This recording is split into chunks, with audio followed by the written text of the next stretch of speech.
जवाब दिया है हरिश्चंद्र ने तारा से कि तारा हमारे शरीर में सामर्थ्य नहीं है, क्या तुम मेरा घड़ा उठवा दोगे?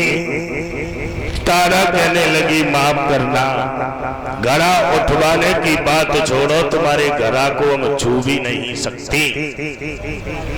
साफ इनकार कर दिया। हरिश्चंद्र मन में सोचने लगे क्या हमारी बई तारा रानी है जो एक बार हमारे साथ बिछ गई, और बई रानी आज घड़ा उठवाने से मना कर रही है। हरिश्चंद्र खड़े के खड़े रह गए। अब यहां पर एक सवाल उठता है, दुनिया के लोग ये कहा करते हैं कि हरिश्चंद्र ने गंगा से जल भरा था। गौर करके देखा उस टाइम गंगा कहां थी? सत्यव्रत के हरिश्चंद्र पैदा हुए। हरिश्चंद्र अब आइए इधर। हरिश्चंद्र के रोहित, रोहित के चंप, चंप के सुदेव, सुदेव के वृक, वृक के बाहु, बाहु के सगर, सगर के असमंजस, असमंजस के अंशुमान, अंशुमान के दिलीप, दिलीप के भागीरथ, यानी भागीरथ 10 पीढ़ी बाद हरिश्चंद्र के पैदा भये। वे गंगा को लेके आए।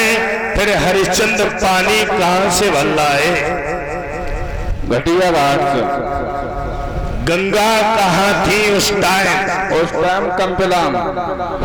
पागल हो रहे काहे? मैं ये पूछ रहा हूं कि उस टाइम गंगा कहां थी? उस टाइम गंगा सोरों में थी। कई बार गए, चाहे सोरो मान, चाहे घटिया घाट मान, चाहे कंपिला मान, लेकिन बात तो एक ही है। हाँ तो आती इतनी जगह आती तो आती हमने तुम्हें बताई दी। मैं ये कह रहा हूँ उस टाइम गंगा कहाँ थी? कहाँ आती? तो अच्छा तुम ही बताए थे। फिर 10 पीढ़ी बाद गंगा आई, तो जल कहाँ से भर लाए? तो जल भर के लाए परीक्षित की समर्पित है। तो माने हो फिर?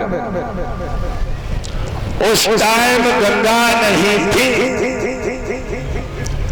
हमने एक जगह ऐसा लिखा देखा कि महाराज हरिश्चंद्र एक बाण नाम के तालाब से जल भर के लाए थे। हरिश्चंद्र की 10 पीढ़ी बाद गंगा आई थी। साथ ही साथ दिमाग में एक बात और आ गई, वो भी बताते चले। हरिश्चंद्र इतने बड़े राजा थे कि जहां से सूर्य निकलता था और जहां पर जाके छिपता था वहां तक हरिश्चंद्र का राज्य था। लेकिन हरिश्चंद्र ने